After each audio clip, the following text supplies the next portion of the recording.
अच्छा, तो we are continuing with मार्च 23। अच्छा, मार्च 23 में सेक्शन सी हम टारगेट कर रहे हैं अभी। और सेक्शन सी में हमारे पास दो क्वेश्चंस हैं। दो क्वेश्चंस में से कोई एक करना होगा। तो पहले क्वेश्चन 4 देख लेते हैं। तो क्वेश्चन 4 अगर हम थोड़ा ऊपर ऊपर से देखें तो अगर आप नोटिस करो क्वेश्चन 4 में वो क्वेश्चंस हैं जो कि वो टॉपिक्स हैं जो कि अभी ऐड हुए हैं। मतलब ये बिल्कुल ही एक नया क्वेश्चन है, बिल्कुल। मतलब सर्कुलर फ्लो ऑफ इनकम भी इसी साल ऐड हुआ है, इकोनॉमिक ग्रोथ भी इसी साल ऐड हुआ है, तो बिल्कुल ये नए टॉपिक से टेस्ट हुआ है। तो ये काफी, अगर आप देखो तो वो डायरेक्टली जो है वो नई चीजें टेस्ट कर रहा है, वो कोई आसरा ही नहीं कर रहा है। तो आप कुछ भी छोड़ नहीं सकते, सेलेक्टिव स्टडी आप नहीं कर सकते, क्योंकि ऑन द डे वो कुछ भी दे देगा। और ये जो दो, ये वाला जो क्वेश्चन है, अगर एक बच्चे ने सही से प्रिपेयर करा है ना, तो मेरे हिसाब से ये एक बहुत आसान क्वेश्चन हो सकता है। क्योंकि ये दोनों, ये जो पार्ट बी है ये ओ लेवल का क्वेश्चन है, ठीक है। और जो पार्ट ए है वो भी आप ओ लेवल कंसिडर कर सकते हो। पर इसको कैच करना आपके लिए थोड़ा सा चैलेंज है बस। अगर मैं जैसे फॉर एग्जांपल से क्वेश्चन को हम पार्ट ए करते हैं, मैंने पहले से अलग किया हुआ क्योंकि वहां जगह नहीं होती। तो पहला क्वेश्चन अगर आप पढ़ो तो उसने क्या बोला हुआ है इसमें, explain the circular flow of income in a closed economy. तो ये वाला पूरा जो हमारा हिस्सा होता है आपको ऑलरेडी पता है, ये मैं आपको बहुत बार बता चुका हूँ। एंड से जो पहले वाला हिस्सा होता है ना, एंड से वो AO1 होता है, सही है। तो वापस मैं आपको बार बार 100 बार अब मैं रिपीट कर चुका हूँ, ये AO1, AO2, AO3। 3 mark, 3 mark, 2 mark. सबसे आसान ये होता है। फिर एंड के बाद वाली जो स्टेटमेंट होती है ना, ये दोनों मिला के होती है। तो सबसे बड़ा चैलेंज एंड के बाद यही होता है कि 5 को डिवाइड कैसे करें 3 वर्सेस 2 में। मतलब एनालिसिस क्या होगी, क्योंकि AO1 आपका K+UN है जो कि नॉलेज प्लस अंडरस्टैंडिंग है, AO2 is analysis and AO3 is evaluation. तो सबसे बड़ा चैलेंज यही होता है कि एनालिसिस और इवैल्यूएशन को अलग अलग कैसे करना है। सबसे बड़ा मसला यही है जो 8 मार्क के क्वेश्चन में बच्चों को इस पॉइंट पे आ रहा है, जो कि मैंने देखा है, सही है। तो अगर हम ये क्वेश्चन देखें तो explain the circular flow of income in a closed economy, ये वो टॉपिक है। अगर आपके नोट्स दिल में है ना तो फिर आप ये कर सकते हो, वरना नहीं कर सकते। अगर आपने नोट्स की रीडिंग नहीं करी है, नोट्स पे आपने ध्यान नहीं दिया है, सही है, थॉरो रीडिंग नहीं करी है, तो फिर आप ये क्वेश्चन बिल्कुल नहीं कर सकते। ये सवाल आपके लिए है ही नहीं अगर आप रीडिंग नहीं करते नोट्स की, आप कर ही नहीं सकते ये सवाल, क्योंकि सर्कुलर फ्लो ऑफ इनकम समझाना सिर्फ उस बच्चे के लिए पॉसिबल है जिसे नोट्स पढ़े हैं, वरना नहीं समझा सकते आप। तो इस आंसर में आपको सबसे पहले क्या करना है, आपको सबसे पहले सर्कुलर फ्लो ऑफ इनकम को समझाना है। तो define circular flow of income. Circular flow of income क्या होता है? सर्कुलर फ्लो ऑफ इनकम हमें ये बताता है कि किस तरीके से एक कंट्री में, किस तरीके से एक कंट्री में इनकम जनरेट होती है, खत्म।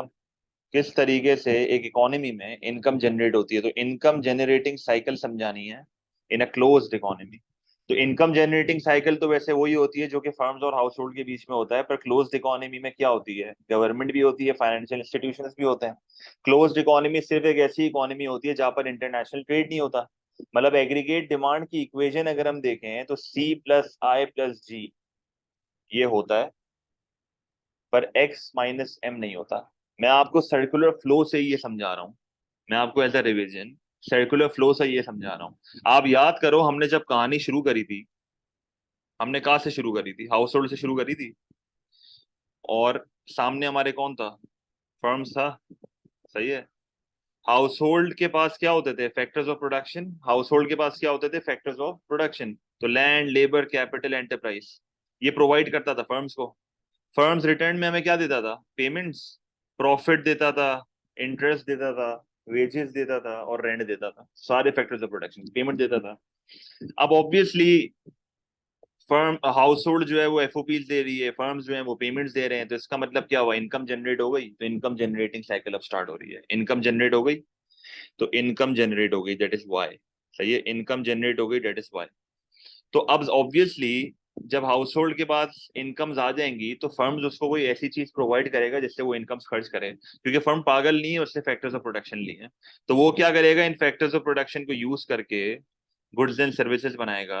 और ये गुड्स एंड सर्विसेज किसको प्रोवाइड करेगा भाई? ये गुड्स एंड सर्विसेज किसको प्रोवाइड करेगा? हाउस होल्ड को। हाउस होल्ड अपनी इनकम का इस्तेमाल करेगा और अपनी इनकम का इस्तेमाल करके कंजम्पशन करेगा। अपनी इनकम का इस्तेमाल करके क्या करेगा? कंजम्पशन करेगा। तो आपकी इनकम किस में चली गई? कंजम्पशन में। और इकोनॉमी में एक एक्सपेंडिचर भी आ गया, दैट इज कंजम्पशन। तो C = C, तो Y = A। तो ये आपका मैक्रो इकोनॉमिक इक्विलिब्रियम बनना स्टार्ट हो गया, ठीक है। फिर उसके बाद फिर उसके बाद हमने इंट्रोड्यूस करा था फाइनेंशियल इंस्टीट्यूशंस। अच्छा, फाइनेंशियल इंस्टीट्यूशंस क्या होती हैं? फाइनेंशियल इंस्टीट्यूशंस का मतलब यहाँ पर बहुत सिंपल है, दैट इज बैंक्स। सही है, बैंक्स को हमने इंट्रोड्यूस करा था। जब हम बैंक्स की बात करते हैं तो ऑब्वियसली पहले बंदा अपनी पूरी इनकम कंजम्पशन में खर्च कर रहा था, पर उसके बाद जब एक ऑप्शन आ गया कि यार मैं सारा पैसा बैंक में नहीं डालता, मैं सारा पैसा खर्च नहीं करता, मैं एक काम करता हूँ थोड़ा पैसा बैंक में डाल देता हूँ, तो वो क्या करेगा? आप बोलेगा कि यार एक काम करते हैं, इकोनॉमी में सेव भी करना आप शुरू कर देते हैं, थोड़ा बहुत सेविंग जरूरी है। तो सेविंग का मतलब क्या है? देखो, ये इनकम जनरेटिंग साइकिल है, फर्म्स और हाउस होल्ड के बीच में पैसा जनरेट हो रहा है। अगर इस इनकम जनरेटिंग साइकिल में से पैसा बाहर जाता था तो उसको क्या कहते थे? जब इस इनकम जनरेटिंग साइकिल में से पैसा बाहर जाता है तो उसको क्या कहते हैं? एक वर्ड था उसका स्पेशली जो इस साल ऐड हुआ है, लीकेज कहते हैं या विड्रॉल कहते हैं। सही है, लीकेज कह दो या विड्रॉल कह दो। तो जिसने नोट्स पढ़े वो इस चीज का जवाब दे सकता है, वरना आप नहीं दे सकते इस चीज का जवाब, क्योंकि ये बिल्कुल नई नवेली चीज है जो इस साल ऐड हुई इसलिए। ठीक है, तो saving is a withdrawal, saving is a leakage from income generating cycle. और यही पैसा अब इनकम में से सेव भी हो रहा है, तो इनकम में से कंज्यूम हो रहा है और इनकम में से सेव हो रहा है। ठीक है, अब यही पैसा इकोनॉमी में वापस जाएगा in the form of investment. खत्म, क्योंकि ऑब्वियसली फर्म्स ये लोन्स लेंगी तो ऑब्वियसली बात है इन्वेस्ट करेंगी। जब इन्वेस्ट करेंगी तो इन्वेस्टमेंट क्या है? ये एक इंजेक्शन है। इनकम जनरेटिंग साइकिल में से पैसा बाहर जाता है तो लीकेज कहते हैं, अंदर आता है तो इंजेक्शन कहते हैं। खत्म।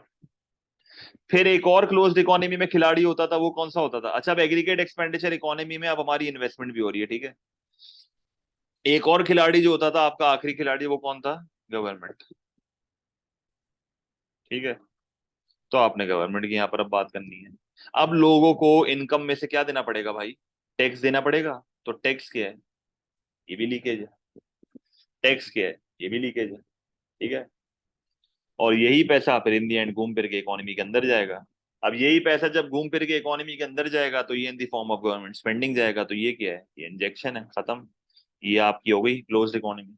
क्लोज्ड इकोनॉमी क्या होती है? क्लोज्ड इकोनॉमी कोई ऊपर से नहीं आती। क्लोज्ड इकोनॉमी वो इकोनॉमी है जब एक्स माइनस एम नहीं है। खत्म, मतलब अगर मैं आपको चीजों को समराइज करके दूं तो अब मैं अपनी इनकम में से टैक्स भी पे कर रहा हूँ और मेरी इकोनॉमी में अब गवर्नमेंट की स्पेंडिंग भी हो रही है। तो अगर मैं चीजें आपके लिए समराइज करूं तो बहुत सिंपली अब ये समराइज हो चुका है कि y is equals to a C plus S plus T is equals to C plus I plus जी।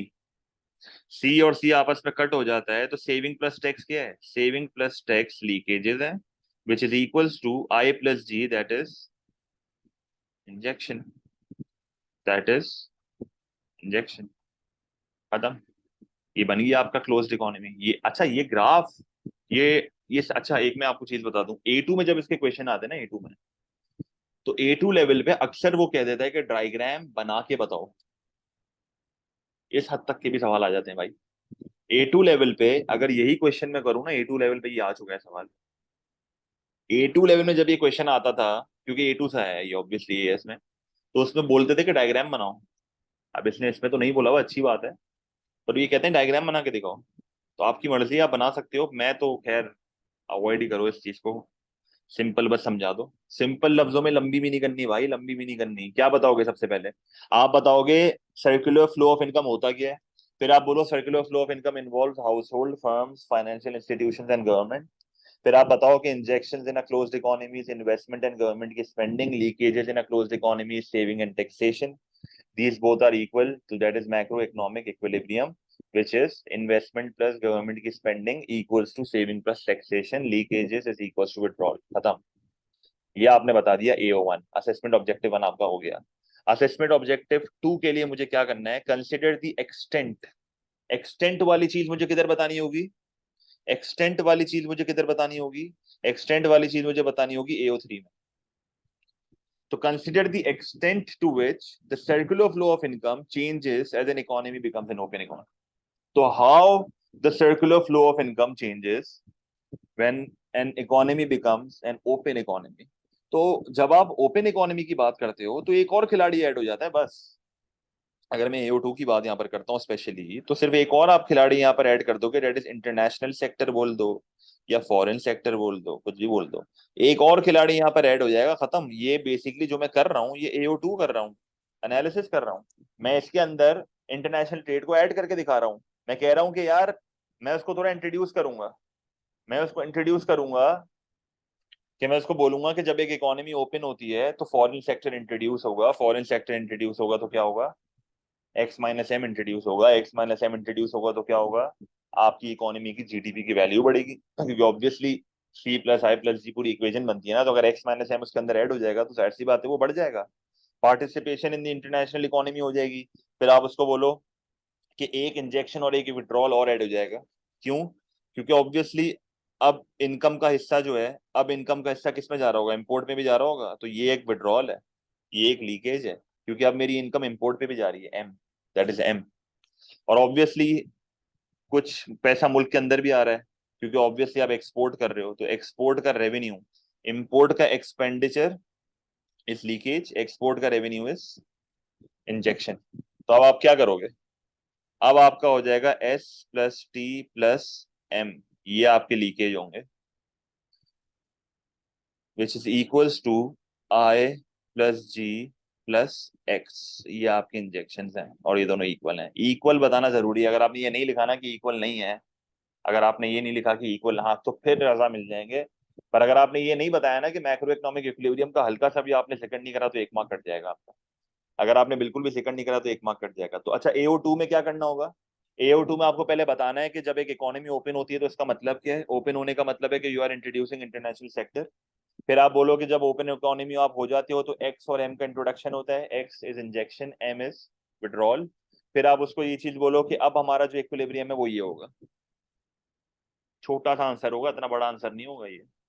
किस हद तक the circular flow of income changes, किस हद तक चेंज होता है, किस हद तक चेंज होता है, ये डिपेंड करता है, ये किस पे डिपेंड करता है, मुझे जरा ये बताओ, किस हद तक मेरा circular flow of income depend करता है, एक्सटेंड चेंज होता है, किस पे डिपेंड करता है ये किस चीज के ऊपर डिपेंड करता है कि मेरी इकोनॉमी, अगर ओपन इकोनॉमी हो रही है तो एक्सटेंट क्या है जो कि मेरी इकोनॉमी में circular flow of income change हो रहा है।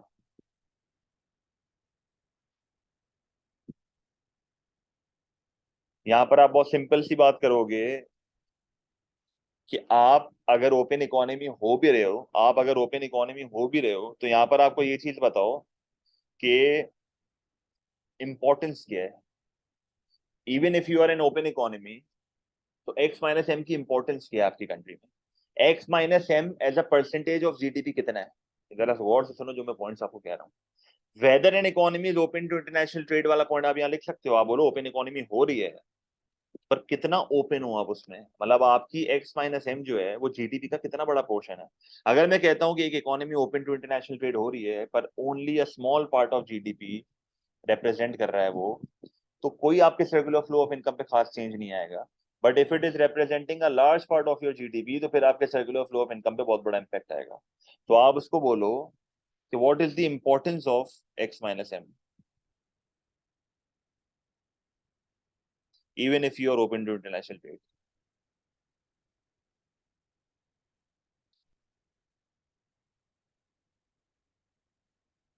If you, even if you are now an open economy,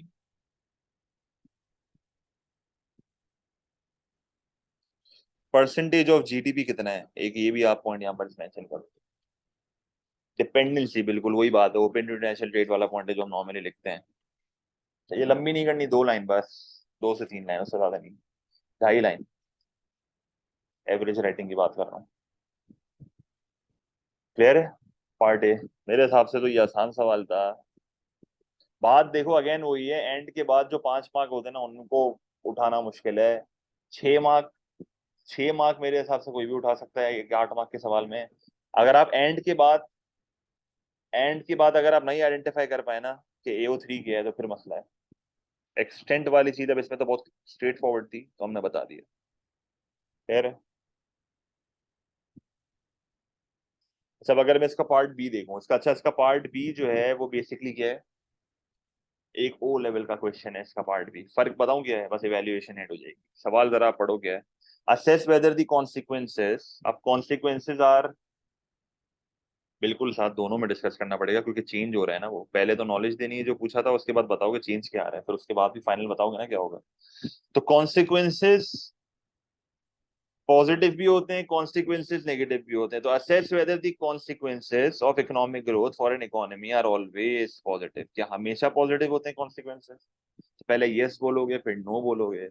AO1 plus AO2 consist of AO1 plus AO2 consist of 8 marks and AO3 consist of 4 marks। तो 8 marks and 4 marks। अच्छा, अब अगर आप, मैं थोड़ा अगर इस आंसर को अगर हम स्टार्ट करें तो इस आंसर को आप स्टार्ट कैसे करोगे? इस आंसर को स्टार्ट करोगे, आप डिफाइन करोगे। आप किस चीज को डिफाइन करोगे? आप यहाँ पर डिफाइन करोगे इकोनॉमिक ग्रोथ को। आप किसको डिफाइन करोगे? इकोनॉमिक ग्रोथ को। तो सबसे पहले आपने जो है वो यहाँ पर इकोनॉमिक ग्रोथ को जो है वो डिफाइन करना होगा। इकोनॉमिक ग्रोथ क्या होती है? Economic growth is an increase in real GDP. What is economic growth? Economic growth is an increase in real GDP over a given period of time. There are two types of economic growth. There are two types of economic growth. There are two types of economic growth. एक आपकी actual growth होती है, that is an increase in aggregate demand. और एक आपकी potential growth होती है, that is an increase in long run aggregate supply. ये एक तो LRAS का बढ़ना, फॉर राइटवर्ड शिफ्ट होना, और एक एग्रीगेट डिमांड का बढ़ना। तो दो तरह की होती है। फिर आपने उसको एडवांटेजेस बताने हैं। अब क्या बेनिफिट्स होते हैं ऑफ इकोनॉमिक ग्रोथ? सबसे पहला बेसिक पॉइंट यही होता है कि अगर एक इकोनॉमी में एग्रीगेट डिमांड बढ़ जाती है, और cause of economic growth due to an rise in aggregate demand है, तो एग्रीगेट डिमांड के बढ़ने से आपकी कंट्री में रियल जीडीपी बढ़ रहा है। तो इसका मतलब ये हुआ कि ऑब्वियसली जब एक कंट्री का एग्रीगेट डिमांड ज्यादा होता है, तो मुझे एक चीज यहाँ पर आप बताओ, इकोनॉमी में आउटपुट भी ज्यादा होता है जब इकोनॉमिक ग्रोथ होती है। आउटपुट ज्यादा होता है तो लेबर की डिमांड भी ज्यादा होती है। लेबर की डिमांड भी ज्यादा होती है तो पहले के मुकाबले में अनएम्प्लॉयमेंट जो है वो कम होती है। जब एक इकोनॉमी में अनएम्प्लॉयमेंट कम होती है ना, तो इसी पॉइंट को दूसरे पॉइंट से कनेक्ट करो, इसी पॉइंट को दूसरे पॉइंट से कनेक्ट करना। अनएम्प्लॉयमेंट कम होती है तो इसका मतलब इकोनॉमी में लोगों की इनकम ज्यादा है। जब इकोनॉमी में लोगों की इनकम ज्यादा है तो people can afford more goods and services. People in the economy can afford more goods and services. Example दे दो, like health care and education. Example लाजमी देनी है, जिसकी वजह से इकोनॉमी में स्टैंडर्ड ऑफ लिविंग बढ़ जाएगा। इसी पॉइंट पे आपको स्टैंडर्ड ऑफ लिविंग बढ़ जाएगा। इसी पॉइंट को कनेक्ट करो वापस। बोलो कि जब इकोनॉमी में इनकम्स बढ़ती हैं तो इकोनॉमी में गवर्नमेंट का इनकम टैक्स का रेवेन्यू बढ़ता है। जब इकोनॉमी में इनकम्स बढ़ती हैं तो इकोनॉमीज में स्पेंडिंग बढ़ती है। स्पेंडिंग बढ़ती है तो फिर कौन सा टैक्स का रेवेन्यू बढ़ेगा? इनडायरेक्ट टैक्स का रेवेन्यू बढ़ेगा, क्योंकि स्पेंडिंग पे कौन सा टैक्स होता है? Indirect tax. तो जब गवर्नमेंट के पास ये सारा रेवेन्यू आ जाएगा तो government can increase their spending. Government can increase their spending on other areas of the economy like education and healthcare या infrastructure या कुछ भी लिख लो। कह रहे हैं ये चीज, कोई मसला? आप ये भी लिख सकते हो कि जब एक इकोनॉमी का रियल जीडीपी ज्यादा होता है तो उस इकोनॉमी में लोगों का कॉन्फिडेंस बढ़ता है। उस इकोनॉमी में जो है वो बिजनेस कॉन्फिडेंस बढ़ता है। उस इकोनॉमी को देख के फॉरेन इन्वेस्टर्स अट्रैक्ट होते हैं। वो देखते हैं कि यार इस मुल्क में लोगों की इनकम ज्यादा है, क्योंकि जीडीपी इनकम होती है, जीडीपी आउटपुट होता है, जीडीपी एक्सपेंडिचर होता है।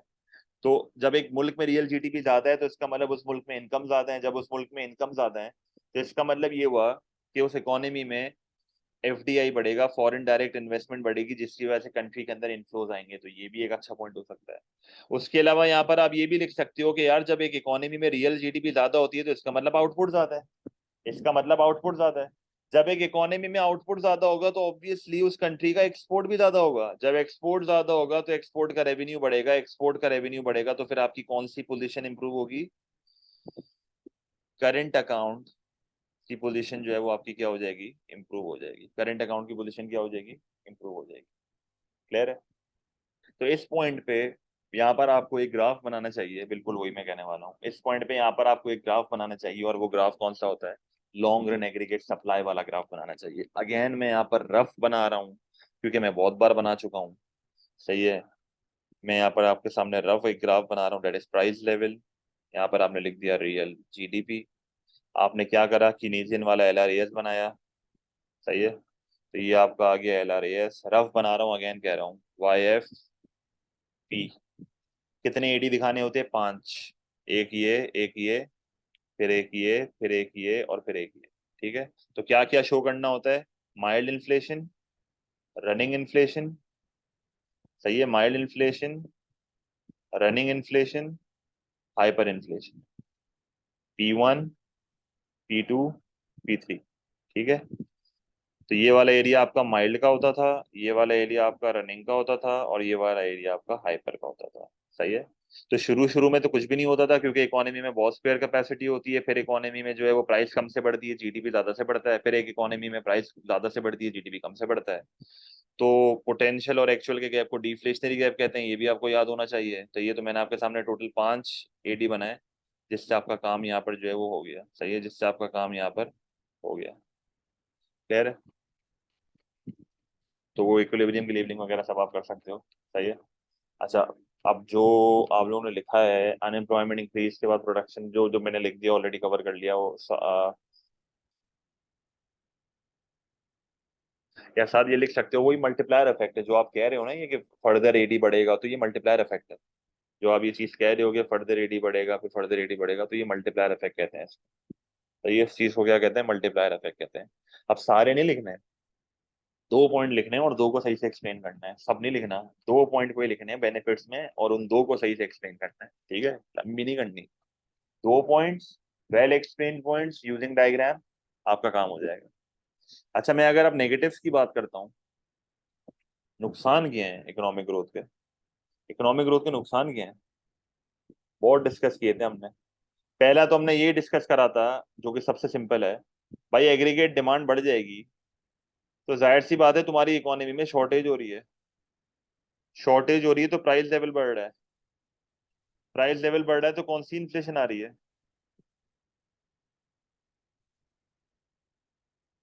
डिमांड में। सही है। अच्छा, पीपीसी भी आप इस सवाल में बना सकते हो, कोई फर्क नहीं पड़ता। पीपीसी को राइट पर शिफ्ट करके दिखाओ, पीपीसी में एक्चुअल बढ़ा के दिखा दो, पोटेंशियल दिखाओ, एक्चुअल दिखाओ, एलआरएस से दिखाओ, आपकी मर्जी है, कोई फर्क नहीं पड़ता। सही है। सही है। अच्छा, उसके अलावा दूसरा पॉइंट क्या हो सकता है, भाई अगर एक कंट्री में आउटपुट बढ़ रहा है, सही है, और आउटपुट इसलिए बढ़ रहा है क्योंकि तुम लोगों को ओवर द क्लॉक काम करवा रहे हो, आप जो है वो लॉन्गर वर्किंग आवर्स दे रहे हो उनको, आप उनसे डबल ख्वारियां लगवा रहे हो, उनकी वर्किंग कंडीशंस को आप खराब कर रहे हो, तो ऐसे मुल्क में इकोनॉमिक ग्रोथ का फायदा क्या है। ऐसे मुल्क में इकोनॉमिक ग्रोथ का फायदा क्या है, जहाँ पर आप वर्किंग आवर्स को बढ़ा रहे हो, जहाँ पर आप क्वालिटी ऑफ लाइफ को कम कर रहे हो, जहाँ पर आप लोगों की क्वालिटी ऑफ लाइफ खराब कर रहे हो, जहाँ पर आप लोगों की स्टैंडर्ड ऑफ लिविंग को खराब कर रहे हो, तो ऐसे मुल्क में इकोनॉमिक ग्रोथ का फायदा कुछ भी नहीं है। तो ये एक मसला है। क्यों? क्योंकि उनका लेजर टाइम कम हो रहा है, उनके पास फारिग टाइम नहीं है जिंदगी में, ओवर टाइम काम कर रहे हैं, तो कैसे इकोनॉमिक ग्रोथ का फायदा हो रहा है उस मुल्क को। फिर यहाँ पर आप एक और पॉइंट लिख सकते हो कि अक्सर ऐसा होता है कि जब मुल्क में इकोनॉमिक ग्रोथ आती है ना, तो उसकी रीजन क्या होती है, उसकी रीजन होती है कैपिटल इंटेंसिव पे स्विच हो जाना। कैपिटल इंटेंसिव पे स्विच होने का मतलब क्या हो रहा है कि अब आप जो है ना वो मशीन्स का ज्यादा इस्तेमाल कर रहे हो कंपेयर टू लेबर, जिसकी वजह से आपके मुल्क में एक अनएम्प्लॉयमेंट होती है, जो कि आपको याद होगा मैंने बताई थी, टेक्नोलॉजिकल अनएम्प्लॉयमेंट होती है। तो ये तो फिर मसले वाली बात है। सही है। तो ये मसले वाली बात है। सही है।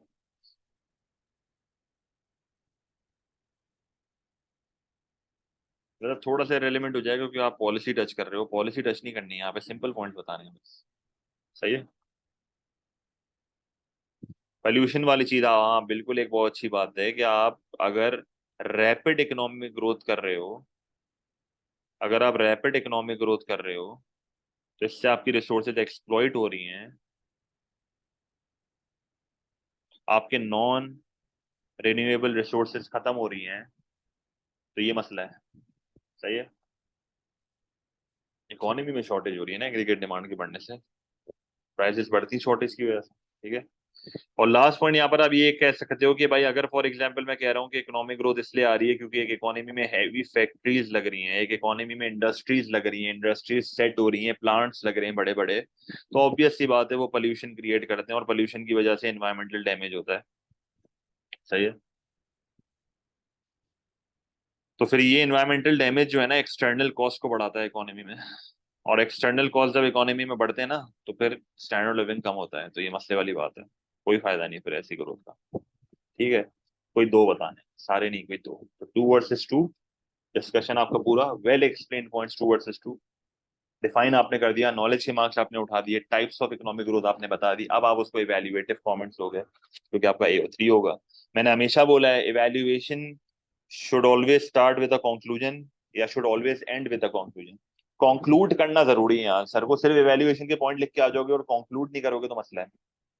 कंक्लूड का मतलब एक फाइनल जजमेंट अपनी दे दो कि भाई ये है। तो पहले मैं आपको इवैल्यूएटिव कमेंट्स बताता हूँ, फिर हम कंक्लूड कर लेते हैं, इसको कोई फर्क नहीं पड़ता। आप पहले कंक्लूड कर लो, फिर इवैल्यूएटिव कमेंट्स लिख लो। सबसे पहला मैं आपको अगर बताऊं ना, तो आपको सबसे पहले तो सारी चीजें बतानी है कि किस हद तक चीजें हो रही हैं। पहली बात, आप सबसे पहले उसको ये बताओ।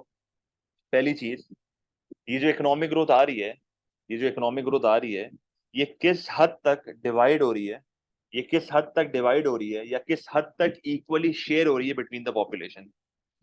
क्या ये जो इकोनॉमी में इनकम बढ़ रही है, क्या ये इक्वली शेयर्ड हो रही है बिटवीन द पॉपुलेशन? क्या सबको इसका फायदा पहुंच रहा है? क्या इनइक्वालिटी ऑफ इनकम तो नहीं हो रही? तो किस हद तक शेयर हो रही है, पहली चीज, extent to which it is equally shared between the population. उसके अलावा यहाँ पर आप क्या बोलोगे कि किस हद तक आप कैपिटल इंटेंसिव पे स्विच हुए हो। आपने लिख तो दिया कि कैपिटल इंटेंसिव पे स्विच हो जाओगे तो टेक्नोलॉजिकल अनएम्प्लॉयमेंट आ जाएगी, तो मसला हो जाएगा इकोनॉमी में।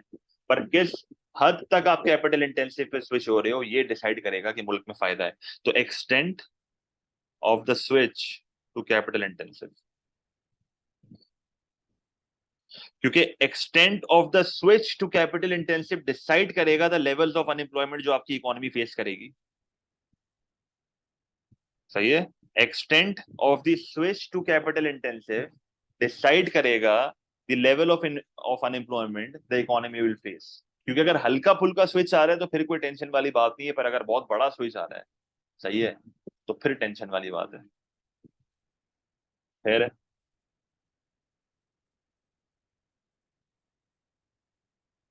मतलब एक पॉइंट सही है, एक पॉइंट गलत है, एक पॉइंट आपका बहुत अच्छा है जिसमें मैं कंक्लूड करूंगा आंसर को, एक पॉइंट बिल्कुल गलत है।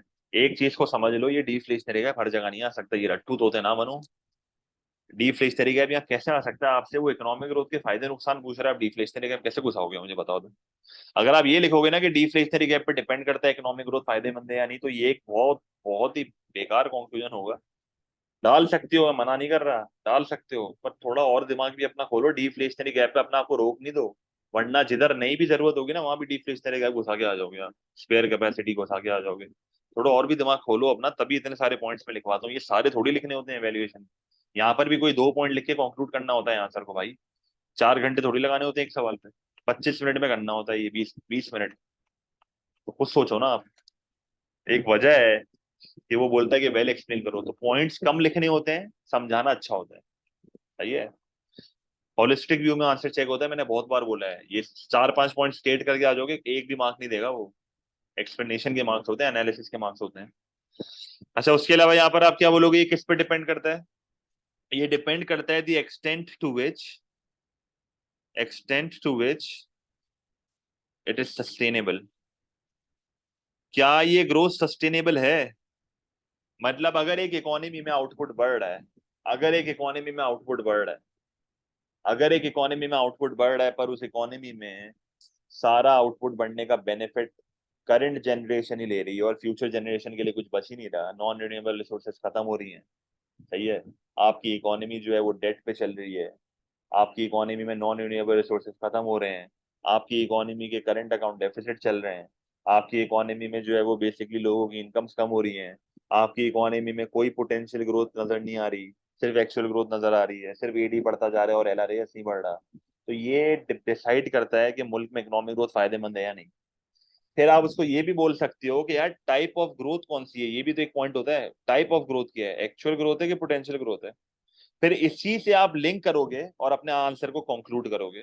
इसी पॉइंट से, ये जो लास्ट वाला पॉइंट है ना, उससे अपने आंसर को आप कंक्लूड करोगे। आप बोलोगे कि मेरे हिसाब से इकोनॉमिक ग्रोथ फायदेमंद उस केस में होगी जब एक्चुअल और पोटेंशियल ग्रोथ दोनों साथ हो रहे हैं। क्योंकि सिर्फ एक्चुअल ग्रोथ होना भी नुकसानदेह, सिर्फ पोटेंशियल ग्रोथ होना भी नुकसानदेह। तो आप उसको बोलोगे in order to conclude there should be a prolonged growth in an economy. क्योंकि अगर सिर्फ एग्रीगेट डिमांड बढ़ेगा तो डिमांड पर इन्फ्लेशन आएगी, सिर्फ पोटेंशियल बढ़ेगा तो डिफ्लेशनरी गैप बढ़ेगा। दोनों को साथ बढ़ाओगे तो मुल्क आगे बढ़ेगा। क्लियर है? कंक्लूड करना जरूरी है, कंक्लूड नहीं करोगे 1 मार्क चली जाएगा AO3 का। AO3 में 1 मार्क कंक्लूड करने का है, जस्टिफाई करने का है अपनी इवेल्युएशन को।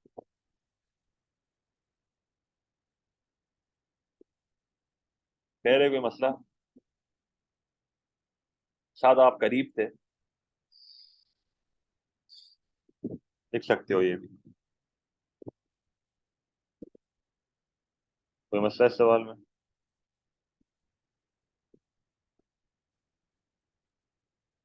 बिल्कुल ऐसा ही है, ठीक है। तो ये आपका क्वेश्चन 4 था, जो कि मेरे हिसाब से एक अच्छा सवाल था। इसमें आपका पूरा नया जो टॉपिक्स हैं वो रिवाइज हुए हैं। तो काइंडली इसको कंस्ट्रक्ट करोगे तो बात बनेगी। इसमें इनकम्प्लीट ये है कि वही वाली बात ना, प्रोलॉन्ग ग्रोथ वाली बात नहीं बताई आपने, साथ कंक्लूड नहीं करा चीज को, आपने अगेन डिपेंड पे ही छोड़ दिया। सब कंक्लूड तो कर दो कि आपके हिसाब से यही है। ठीक है।